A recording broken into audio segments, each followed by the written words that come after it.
할렐루야. 우리 함께 사도신경으로 신앙 고백드리며 주님 앞으로 나아갑니다. 전능하사 천지를 만드신 하나님 아버지를 내가 믿사오며 그 외아들 우리 주 예수 그리스도를 믿사오니 이는 성령으로 잉태하사 동정녀 마리아에게 나시고 본디오 빌라도에게 고난을 받으사 십자가에 못 박혀 죽으시고 장사한 지 사흘 만에 죽은 자 가운데서 다시 살아나시며 하늘에 오르사 전능하신 하나님 우편에 앉아 계시다가 죄로로서 산 자와 죽은 자를 심판하러 오시리라. 성령을 믿사오며 거룩한 공회와 성도가 서로 교통하는 것과 죄를 사하여 주신 것과 몸이 다시 사는 것과 영원히 사는 것을 믿사옵나이다. 아멘. 찬송가 21장 함께 찬양합니다. 21장 다 찬양하여라 함께 찬양하시겠습니다.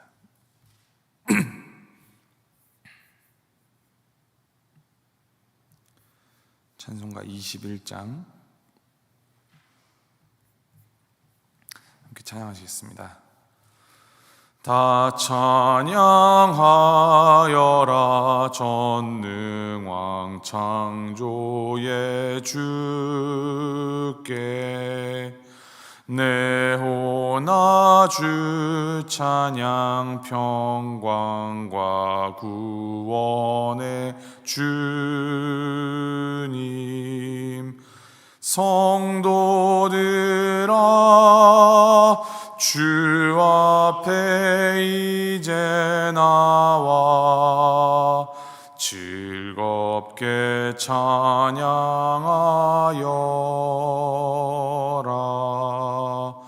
다 찬양하여라 놀라운 만유의 주께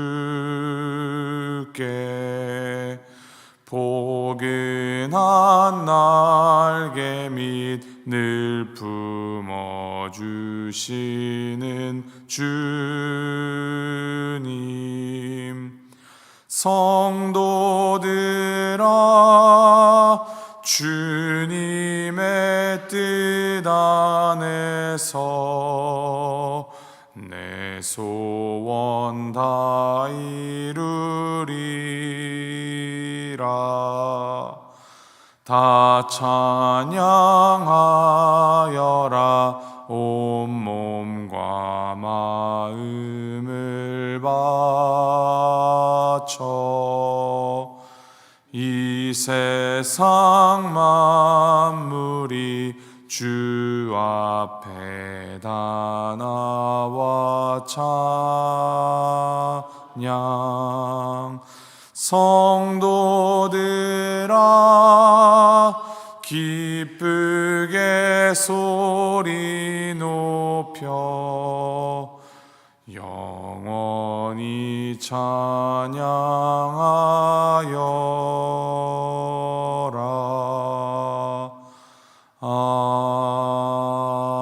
아멘. 하나님의 말씀 느헤미야 12장 22절부터 30절까지 말씀입니다.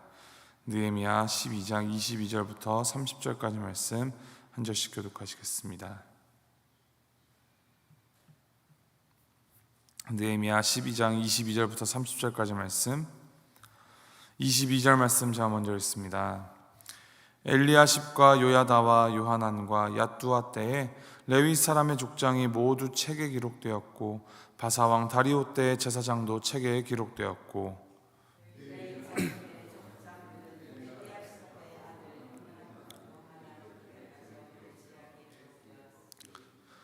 레위 족속의 지도자들은 하사랴와 세레랴와 간미엘의 아들 예수아라. 그들은 그들의 형제 맞은편에 있어 하나님의 사람 다윗의 명령대로 순서를 따라 주를 찬양하며 감사하고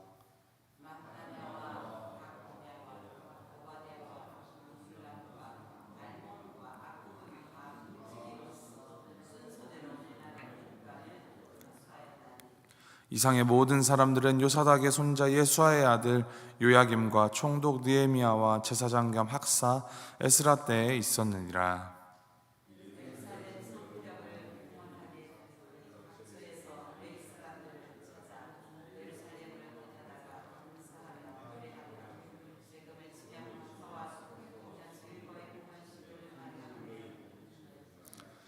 이에 노래하는 자들이 예루살렘 사방들과 느도바 사람의 마을에서 모여들고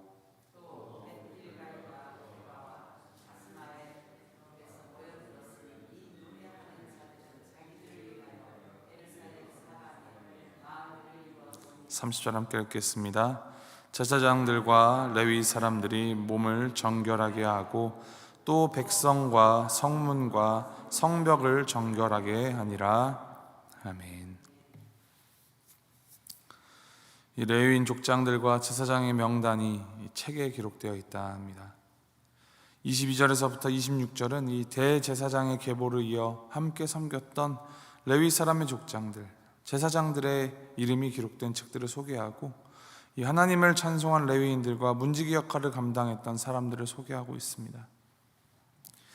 어떻게 보면 이 오늘 길게 소개되고 있는 제사장, 이 레위인들의 이름을 살펴보면서 우리는 그저 지루한 성경의 한 꼭지, 한 퍼즐처럼 지루하게 느낄 수도 있습니다. 그리고 우리가 본 이름들 중에 나중에 기억하지 못할 가능성도 매우 많습니다. 그럼에도 오늘 이 이름들을 한 명 한 명 다 읽어본 것에는 큰 의미가 있습니다. 왜냐? 우리에게는 이들이 무명이지만 하나님께로는 유명한 사람들이기 때문입니다.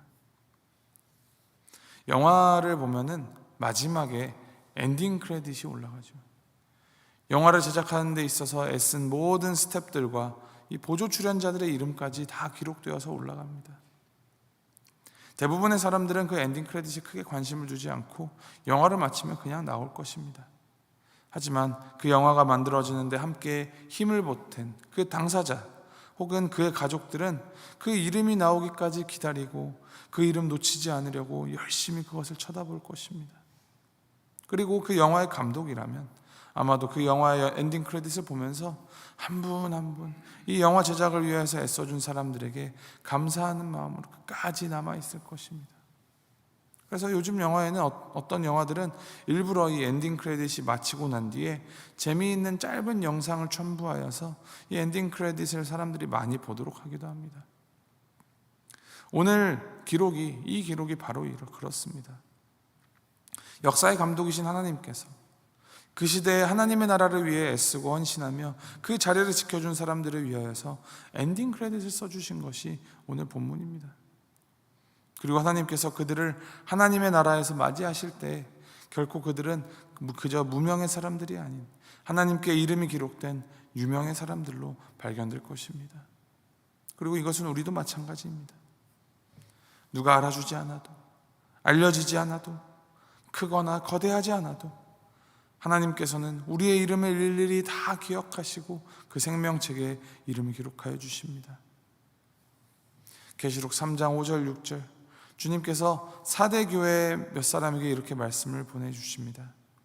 이기는 자는 이와 같이 흰 옷을 입을 것이요 내가 그 이름을 생명책에서 결코 지우지 아니하고 그 이름을 내 아버지 앞과 그의 천사들 앞에서 시인하리라.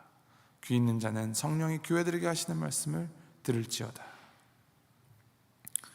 주님께서는 자신과 동행하며 헌신하는 이들의 이름을 결코 잊지 않으심을 기억할 때 우리는 더욱 즐거이 헌신할 이유가 있습니다. 27절 이하 느헤미야가 하나님께 성벽을 봉헌하는 내용이 나옵니다. 이 성벽을 하나님께 성별하여서 드리는 이 봉헌식을 진행을 합니다. 각 처에서 레위 사람들을 찾아 감사의 노래를 부르게 하였으며 예루살렘 주변 마을에서 악기를 연주하고 노래하는 자들이 모여들게 합니다. 그리고 하나님께 봉헌식을 드리기 위하여서 제사장과 레위인이 스스로를 정결하게 하고 또한 백성들과 성문 그리고 성벽까지 정결하게 합니다. 30절에 기록합니다.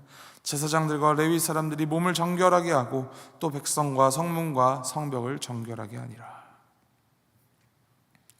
죄로 물들어 있는 상태로는 하나님께 봉헌 제사를 드릴 수 없기 때문에 하나님께 최고의 것을 구별하여 드리기 위하여 정결 예식을 합니다. 사실 이 모든 사람들과 이 모든 것들을 정결케 한다는 것은 당시엔 결코 쉬운 일이 아니었을 것입니다. 이 시대는 물 구하기가 어려운 때입니다. 한 사람씩 씻으려면 이 우물 속 깊이 두레방을 내려서 물을 떠올려야 합니다. 혹은 집에 멀리 있는 냇가나 연못에 가서 물을 퍼와야 합니다. 그러니 이 모든 백성을 씻어 정결케 하는 일이나 많은 제물을 바쳐 정결제사를 드리는 이 모든 일, 이것은 비용적으로도 큰 희생이 따르는 일이었습니다. 그럼 도대체 왜 제사장과 레위인들이 굳이 이러한 수고를 하고 있는 것일까요? 왜냐? 우리 하나님이 거룩하시기 때문입니다. 거룩하신 주님을 만나기 위해서는 그의 백성들도 거룩해야 합니다. 또 완전히 거룩할 수 없을지언정 하나님을 닮은 그 거룩을 닮아가고자 하는 그 마음가짐, 그러한 자세를 하나님께서 기뻐하십니다. 이 모든 과정을 통하여서 포로 생활로부터 이 귀환한 느헤미야와 이스라엘은 하나님의 이 인도하심을, 하나님의 은혜를 깨달았을 것입니다. 하나님의 정한 때에 포로 귀환을 하게 하셨고, 느헤미야를 왕의 술관원이 되게 하사 재료와 허가를 받게 하시고, 또 백성들의 마음을 하나로 묶고 헌신하도록 이끄셔서 주위의 여러 방해 공작 가운데에서도 보호하여 주셔서 성벽 재건이 이루어지도록 인도하여 주셨습니다. 이 모든 것이 하나님의 계획과 하나님의 성취입니다. 이로 인하여 이스라엘 백성들, 이 회복된 성벽으로 큰 기쁨을 누립니다. 예루살렘이라는 이름은 평화의 도시라는 뜻입니다. 그런데 그 의미가 무색하도록 역사상 20번이 넘게 주인이 바뀌었고 10번 이상 파괴당하는 아픔을 겪은 도시가 예루살렘입니다. 오늘날에도 온갖 분쟁의 중심이 되는 장소이기도 합니다. 예루살렘 성벽은 이스라엘 백성들에게 하나님의 이 보호하심의 상징이었습니다. 그래서 오늘 성벽이 재건됨을 보면서 이스라엘 백성들은 다시금 하나님께서 자신들을 이 눈동자같이 보호해 주시고 회복시켜 주신다는 것에 대한 희망을 갖게 되었을 것입니다. 중요한 사실은 이들을 지켜주고 보호해 주는 것은 성벽이 아니라 하나님이시다라는 사실입니다. 하나님께서 성벽을 세우게 하셨고 하나님께서 친히 성벽이 되어 주셔서 주님의 백성들을 보호하여 주십니다. 이것을 믿는 우리는 고백할 수 있습니다. 주는 우리의 도움과 방패시로다. 내 힘의 반석과 피난처도 하나님께 있도다. 주는 나의 피난처요 나의 요새요 내가 의뢰하는 하나님이라. 이 땅에 참으로 우리가 의지할 분 오직 우리 하나님 한 분밖에 없습니다. 하나님께서는 우리를 위하여서 이 땅의 예루살렘을 넘어서 새 예루살렘을 예비해 놓으셨습니다. 계시록 21장 2절, 또 내가 보매 거룩한 성 새 예루살렘이 하나님께로부터 하늘에서 내려오니 그 준비한 것이 신부가 남편을 위하여 단장한 것 같더라. 이어지는 22절과 23절에 기록합니다. 성 안에서 내가 성전을 보지 못하였으니 이는 주 하나님 곧 전능하신 이와 및 어린 양이 그 성전이심이라. 그 성은 해나 달의 비침이 쓸데없으니 이는 하나님의 영광이 비치고 어린 양이 그 등불이 되심이라. 하나님께서 친히 성전이 되시고 등불이 되어주심으로 어두움이 전혀 틈타고 머물 수 없는 곳, 악한 것들이 감히 넘보지 못하는 그 새 예루살렘이 완전하신 하나님의 보호와 돌보심 가득한 공간이 우리를 위하여 예비되어 있습니다. 그날에 우리는 마치 오늘 이 느헤미야 말씀의 성전 봉헌식을 하면서 기쁨의 찬송과 감사를 드리는 이스라엘 백성들처럼 우리를 위하여서 예비하신 이 새 예루살렘에서 더 큰 기쁨과 감사의 찬송을 주께 올려드릴 것입니다. 그러한 장래의 영광, 그 영광은 그 장래의 날에 시작되는 것이 아니라 바로 오늘 시작합니다.